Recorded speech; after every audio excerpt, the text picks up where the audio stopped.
Hello મિત્રો, કેમ છો બધા? મજામાં છો? અમે પણ મજામાં જ છીએ. તો આજે આપણે શું બનાવવાનું છે? કારેલા. તો તમે જોઈ લીધા, કારેલા છે મસ્ત. તો શું આનું શાક બનાવવાનું છે? નો. તો આને આપણે કારેલાનું કશું જ બનાવવાનું નહીં, પણ એનાથી અમૂલ્ય વસ્તુ છે એમના છોતરા. આ છોતરા જો એકદમ લીલા કાચ જેવા તાજા કારેલાના છોતલા હોવા જોઈએ, અને ધોઈને આપણે સાફ કરી લીધા છે. તો આનું શું કરવાનું મિત્રો, કે ડાયાબિટીસ થઈ હોય, શરૂઆત હોય, કે પછી ડાયાબિટીસ ના થઈ હોય તો પણ લઈ શકાય છે. તો કેમ કે આનાથી તાવ ન આવે, કળતર ન થાય, પેટ સાફ રહે, બધી રીતે આની અંદર ફાયદો છે. લોહીની ટકાવારી પણ વધે છે. તો હવે શું કરવાનું છે? અને આપણે છોતરા ખાવાના છે? નો. તો આપણે એને મસ્ત રીતે મિક્સર જારની અંદર પીસી અને રસ કાઢી લેવાનો છે. આવા ડંઠલ હોય ને મિત્રો, તો આ બી નાખવાના. જ્યાં આના મૂળ છે ને, જ્યાં એની અંદર બહુ તત્વ હોય છે, બહુ જ સરસ. આને પણ પીસી કાઢવાના છે, ફેંકવાના નહીં. આ તમે બજારમાં સૂકા કારેલા લેવા જાઓ તો 1000 રૂપિયાના કિલો આપે છે મેઇન માર્કેટની અંદર. તો આ એટલી અમૂલ્ય વસ્તુ છે, પણ આપણે ઘણી ખબર નથી હોતી. એટલે આને હવે છે ને આપણે થોડુંક જ, બહુ નહીં, વધારે પાણી નહીં લેવાનું મિત્ર. સેજ ફરે એટલું જ પાણી લેવાનું છે. ઓનલી આપણે આ છોડાનો જ રસ કાઢવાનો છે, બરાબર?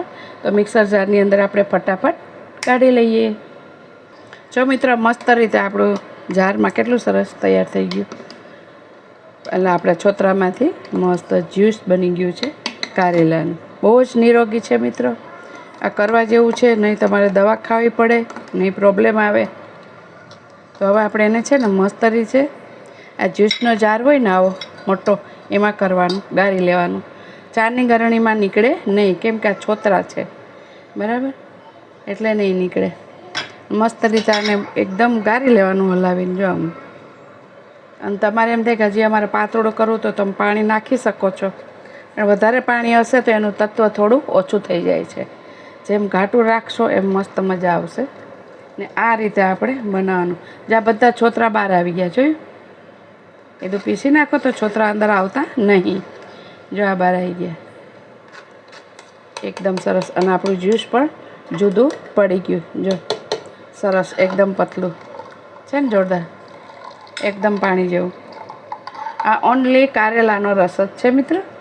જો આ બધું છે ને. તો હવે આપણે એને કરશું સૌ. મિત્રો, આના શું આપણે એમ જ રાખવાનો છે? નો. તો એની અંદર શું આપણે નાખશું? ચપટી મરિયા. એટલે આપણને શું છે કે આ બધું પીવાથી, નાખવાથી તમને કડવું બહુ ઓછું લાગશે. અને મીઠું નાખવાનું નહીં, આપણે નાખવાનું છે સિંધવ મીઠું.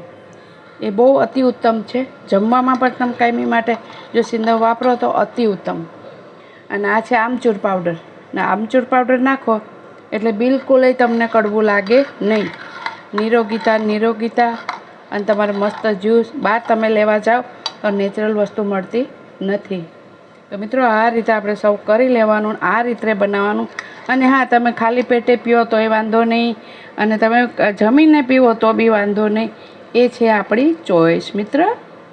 જે આપણને પસંદ આવે એ રીતે આપણે પી શકીએ છીએ. એમાં કાંઈ વાંધો નથી. નૈણા પીવાઈ જાય તો નૈણા, અને આપણે જમીને પીવાય તો બી વાંધો નહીં. આપણે મસ્ત રીતે જો આ રીતે પીવાનું. આમચૂર પાવડર નાખ્યો, અહીંયા લીંબુ મૂક્યો, તો આનો રસ પણ અંદર પલળીને થોડો થોડો ઉતરે. એટલે આ પીવાની એટલી મજા આવે છે મિત્રો, બિલકુલ કડવું નહીં લાગે. અને શ્યોર જરૂર કરજો તમે મિત્રો. ગમ્યું કે નહીં? લાઈક છે, સબસ્ક્રાઈબ જરૂર કરજો મિત્રો. ડાયાબિટીસવાળા માટે અતિ ગુણકારી છે. ને ડાયાબિટીસ શરૂઆત હશે તો બિલકુલ મૂળમાંથી ખતમ થઈ જશે.